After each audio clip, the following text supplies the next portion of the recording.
Oh, hope we're good. I never know how to start these things off. I need to do that thing that, like, where podcasts, they just naturally start speaking and the camera's rolling. So we'll just pretend. Anyway, today we're going to be talking about a little bit of training, a little bit of nutrition, and sort of going into it. Let's go into a little bit more depth. I'm going to keep it as per usual. Very, very loose, very, very relaxed, because I can't do serious, to be honest with you. The main thing we're talking about today, changing your focus in training from getting bigger, moving away from that, changing the focus into just being happier. Now, the reason why that's so important to me in my old age, in my ripe old age of 28, when I was just training to try and be bigger, it's very arbitrary. For those of you who don't have a great grasp on English language, I can't even describe what arbitrary is. There's no measure to it. For me anyway, it was just a case of, right, okay, I want a bigger chest in 6 months' time. I want to be bigger. I want bigger biceps. And the problem with that for me is there was no specificity to it. There was nothing that I could point at and go, right, I'm working towards that. And I didn't like it. I sort of got quite disillusioned with that style of training. And I was basically put a lot of pressure on myself in order to change the way that I looked rather than the way that I performed, coming from playing football, essentially from the age of 5 until 23 or whatever it was, 18. That's good maths. That's when I had been at my most unhappiest with training. It's because there was nothing there. And like, if I was to try and go back into that now, if I put myself into your shoes where maybe you've not got much consistency with your training at the minute, you sort of sat spinning your wheels, you're sort of saving things on Instagram, you're saving reels, you're saving content, you're saving recipes, and you get into the gym, you sit there and you think, right, chest day today, and you just can't be arsed. There's just there's no level of drive, there's no level of motivation for you to go, I need to do this. And if you're honest with yourself, if we're honest with each other, it's because your goals have shifted slightly. Maybe you're not meant to train like you did when you was 20, where you just wanted to smash some biceps out before you went to fucking like warehouse projects or Sankey's. Maybe things have changed. Maybe there's a reason that your body, your mind is telling you, I can't be arsed doing this anymore. This is why I sort of made the switch to hybrid training, which is, like I say, the strength training balanced with endurance work. That's the happiest that I've ever been. It's the strongest that I've ever been, and it's the fittest that I've ever been. And it's just class. Like, it's obviously not for everyone. If you want to just focus on building your physique, then that's absolutely something that you should focus on. If that's the ultimate goal for you, fine, crack on with it. Like, but it's just not for me. It's not the forefront of my goals, basically. So when I was just doing that, just doing bodybuilding style training, just doing physique development, as it were, it clearly didn't work because my arms are still skinny as anything. But maybe that's why. Maybe that's because I just didn't enjoy it. When I just tried running, I couldn't.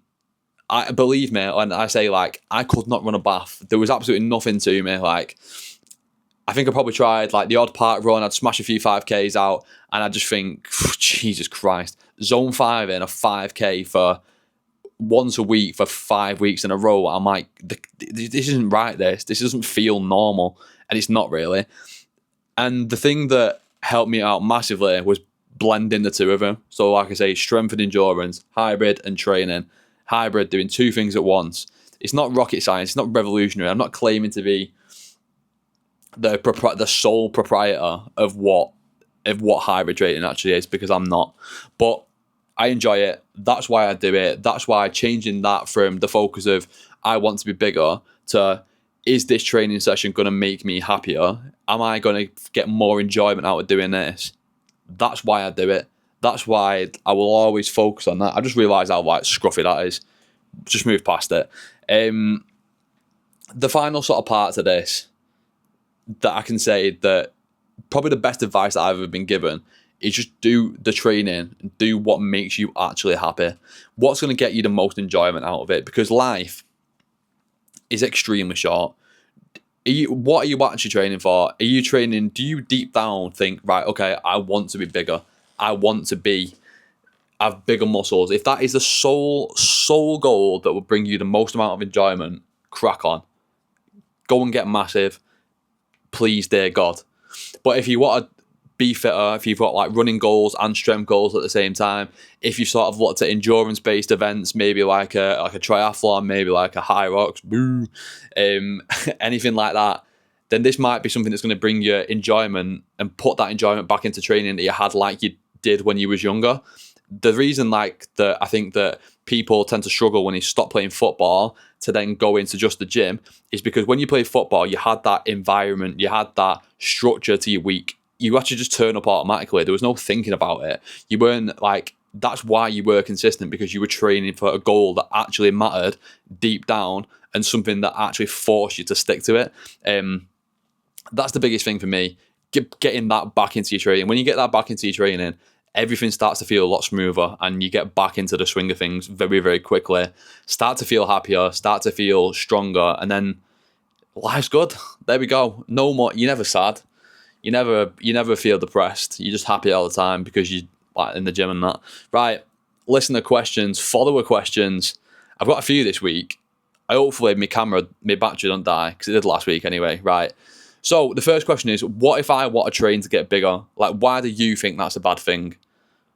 It's a bit harsh, isn't it? No, I don't actually think it's a bad thing. Like, I think there's like a bit of a perception that because I take such a quite clearly polarizing stance on it, that I think that it's shit. That if you're training to get bigger, you're sort of this like vain, self-centered, arrogant, like, but it's not. I don't think it is that at all.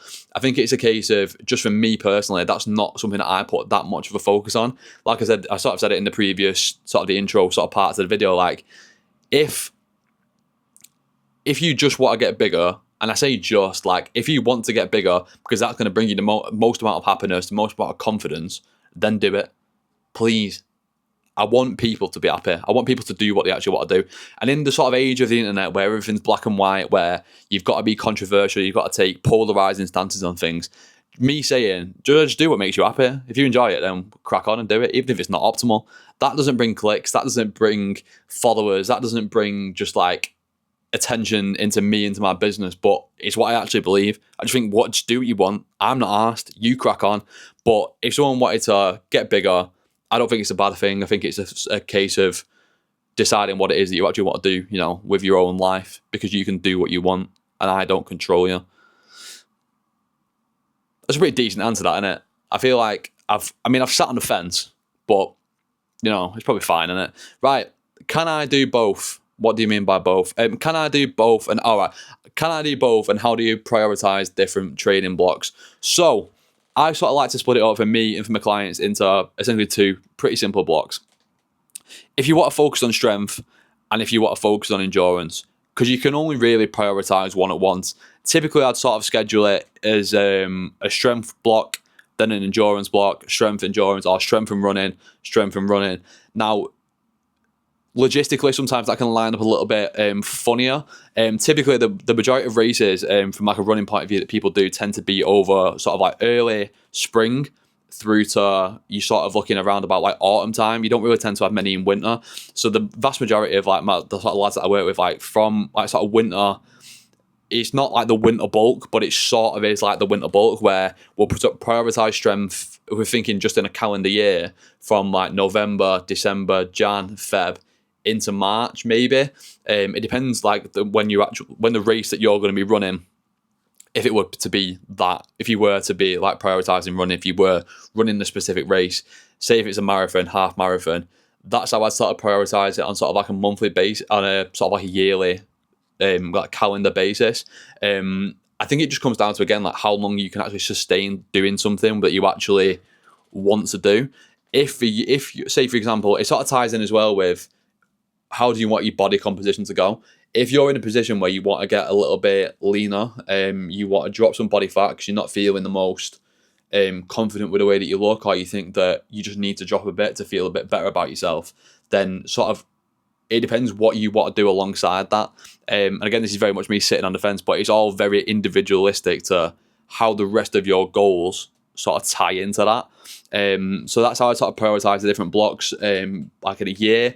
But again, it's very individualistic. Like, if you wanted to just sort of bring your body fat down at alongside the same time as running, that also goes quite well together. But you've got to be very careful that you're not completely underfueling your nutrition in order to basically waste away. Because when that we start to cut the calories too low while we're doing lots of running, higher chance of injury, which we don't want, because then that leads to being sad and we don't want that. Next question. I'm not asked about getting bigger, but I can't stay consistent. I've only really ever tried body part splits. What do I do now?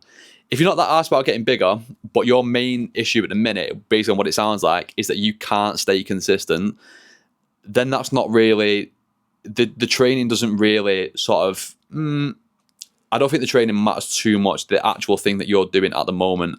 I think it needs to be something that you actually enjoy doing.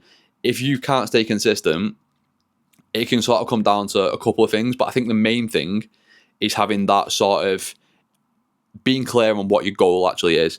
If you're clear on what your goal actually is from a training point of view, I think that consistency becomes a lot easier. I think you need to ask yourself the question, like, why? Like, why is it that, what is it that I'm working towards, and why is that actually important to me? Because when you actually start to understand the why, you understand what it is that's deep down emotionally driving you from like a psychological point of view. It does sound a bit dramatic, that, doesn't it? But if you can literally sit down and go, right, why is it that I want to achieve what I want to achieve? Is it from a case of I want to prove it to myself? Is it from a case of I want to get to this body weight because I've never been that before and I want to be leaner than I have before? But then you've got to ask yourself, why? Why do you want to be like that? What is the deep down reason why you say, I want to be like that? And I think that when you start to understand that, everything becomes a lot clearer from like a consistency point of view, because you understand what each session is for. And if you sort of like aimlessly pissing in the wind, doing random sessions, you could maybe saving a few that you found on Instagram reel of a high rocks conditioning session, then you're doing a bodybuilding chest day, then you're doing something else, then you're doing something else, and then you basically just scattergunning random approaches. So my biggest advice here will be, does you drop us a message and say, like, what's the overarching goal? What is it that you're actually training for? Because when we start to understand that, we can then work down off the back of it. But at the minute, like, again, without me assessing whereabouts you are, which is a massive part of my job, to see where you are rather than just guessing and throwing random shit at the wall and seeing what sticks. That's the thing. Again, the final thing you put in the end was you only really try the body part split. Like, what now? It depends. I probably ask you again, like, do you actually enjoy that? If it's something that you absolutely enjoy and it's something you want to carry on with, crack on doing that. But it sounds like you don't, because you can't stay consistent with it. So, for example, you could be doing 3 full body sessions a week, which will bring that total session time down. If you're struggling to stay consistent, you might be throwing 6 sessions a week in there, thinking that's what you've got to do. In reality, if we drop that down to 3 sessions a week, right, okay, let's get these 3 sessions a week done. Let's build that momentum. Once we start to tick the boxes, things become a lot easier. You start to get into that sort of like flow, that sort of like autopilot mode, which I think is massively, massively important. Now, I used to have an active job. I've moved into a supervisory role. Congratulations. So I'm on my ass. I think the fact that I was busy, I'm assuming, helped me deal with my poor nutrition. What should I do? So I'm assuming that means that we're in a slightly more active job and you've sort of dropped down into a sort of supervisor, or gone up to a supervisor role, so your actual energy has come down. I'm on my ass. I think the fact that I was busy helped me deal with my poor nutrition. Right, okay. So for me here, the most important thing is, again, being very clear on what it is that you want to achieve and what you're actually working towards. If assuming that you're trying to drop a bit of body fat, I'm going to assume that. I think that the best thing you can do is on a Sunday, sit down and plan. That comes to whether you're trying to gain weight, maintain your weight, improve performance, drop body fat, being very, very clear and having a clear plan of what it is that you're eating at least 1 day in advance, and at the very bare minimum, making sure that your protein is hit. I think that's the most important thing for me. I think the fact that you were extremely active, which means that I'm assuming that you maybe didn't have as much time to eat because you were literally doing like a manual job, whereas now you maybe sat on the laptop a lot more, so you're working in a more desk-based, a more sort of sedentary sort of role. I'm assuming that that's probably one of the reasons. One thing that is absolutely massively important that I found when I worked in the office back in the day was consume as much water as humanly possible. One, because then you can go to the toilet as often as possible and waste away as much day of the terrible job that you were doing. Side note, I remember once going in where I used to work. I went into the bathroom, and I thought, right, I'm going to just sit here. I went on TikTok on my phone. I was sat there for about 12 minutes the light went off, the automatic sensor, and I just thought, fuck it, I'm staying here. I'm gonna have to wait until someone else comes in. And honestly, like, do you know when you your legs go like red raw and like the numb? Sick. I love wasting time, me. I mean, no, I didn't. It's not the same when you're self-employed. I can't waste my own time. And enough of the side note. I'm just thinking about that job, mate. It was bad. Anyway, little things like that. Nutritional strategies. Just plan.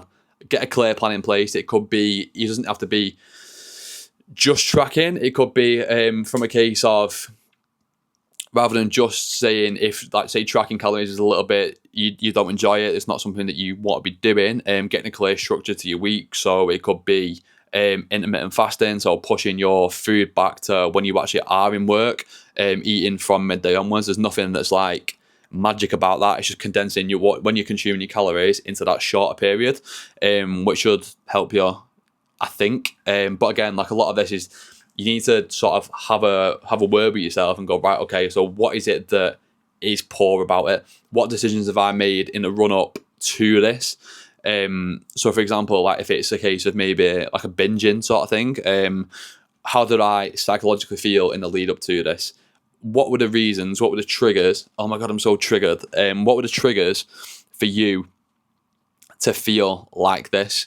To then make poorer choices with your nutrition. I think that when you start to understand the triggers, you can understand why the habits that you have are the habits that you have, and how to sort of mitigate them if possible. And I think it always comes down to habits. So setting clear habits, clear expectations of what you think a good day of nutrition actually looks like. Is it a case of however many servings fruit and vegetables? Is it a case of 4 litres of water a day? Start to understand that, break it down into the clear habits, then the clear things that you can track against that you're consuming. 3 meals a day, 2 snacks, whatever it is. And then you can sort of actually say, right, okay, was this a good day of nutrition and why? In the same thing, sit down at the end of the day and go, right, okay, how was that day? Rate it out of 10. What went well? What didn't go well? Yeah, it's a lot of work, but when you actually start to do that, you actually understand psychologically whereabouts you actually are. Now, I don't really enjoy the gym like I did when I was younger. There's no end to that question. You're just giving me a statement there. I'm going to assume that you said, and I can't stay consistent now. It could be the fact that your goals have shifted. So it could be the fact that if your goals have shifted and you're still trying to train like you did, it's like, say, for example, like when you were 20, when the only thing that mattered to you was back and biceps, chest and triceps, because I'm training in order to get bigger. You might have your sort of life might have changed now. So you might be in that sort of place of where you're sort of, at that point, you were training purely for a physique reason. Whereas now, things matter a little bit more, like health, like actually being fit, like actually having some degree of conditioning, like having some degree of endurance, like training for things that push you in different ways. So for example, if you don't enjoy the gym like you did when you was younger, and back then you was doing that, and you're still trying to do that, you're training for a completely different goal by doing it, I'm going to change hands, by doing an old training style. So say for example, if you used to do that bodybuilding style training when you was younger, chest and triceps, back and biceps, and now you want to get fitter, doing that is doing the opposite style of training. You're still training to get bigger, but doing a little bit of running alongside it. You might throw a 5K in there every now and again and go, yeah, that was all right. And I think it comes down to if you're not enjoying it like you did when you was younger, like, look at, like, what do you expect out of it? What do you expect out of each session? What do you expect out of actually of training? And I think, again, it comes down to being very clear on what the outcome is, because you understand what every session, what every day, what every sort of life decision, like conscious choice that you make leading up to that actually looks like. I think that for me, the single biggest thing that you can do in order to actually start enjoying the gym again is change your perception about what it actually is. Sort of look at it from a place of, sometimes it can come of a place of punishment. You can think about it from a place of, I went out on Saturday, I was steaming, ended up bladdered. I'm going to sweat it out. I'm going to smash it all off in Monday, Tuesday. Monday, Tuesday, you absolutely cane it. You put literally no food into your body. You think, wow, I'm feeling all right, mate. Wednesday comes around, bang, done. You finished. No, poor choices, poor sort of like feeling in your body, and then you just repeat that cycle, which then leads to further down the line of more pressure on yourself, into that self-sabotage cycle where you put more pressure to perform, more pressure to do better, to be leaner, to be stronger. I need to do it as quick as possible, but that's just not the reality of the situation. So when that pressure builds, what you do is you self-sabotage yourself, you come up with excuses that you know that it's only really like a defense mechanism for your sort of brain saying, okay, there's no way we're going to do this. So if we do this, if we eat this, if we make this decision now, it takes it out of our hands. And again, I'm talking from personal experience there. This is me down to a fucking T. We self-sabotage ourselves, and then the loop just starts again. The loop starts again, the pressure builds, and eventually it becomes to the point where you don't even recognize your own head because it looks like a bowling ball. Again, that's speaking from personal experience. So I think that's the main thing for me, is sort of change the expectation and probably put a little bit of pressure on yourself to actually enjoy it. And then I'll also say, like, what do you think what is enjoyment to you? What does that actually mean? And then we can go from there. I'm proud of that. That was a good episode. 20 minutes, and I've not even... That's solid. Right, if you've got any questions for me next week, you know what to do. Follow me on Instagram at Liam_Hindley. On TikTok, I think it's also at Liam_Hindley. YouTube at Liam Hindley Fitness. That's pretty much everything, isn't it? I've got not much more to say. Anecdotes done. Story done. I even told you a bit about how I used to, waste time when I was just chilling on the thingy, on the toilet. Class. Over and out. Don't know why I did that. Bye.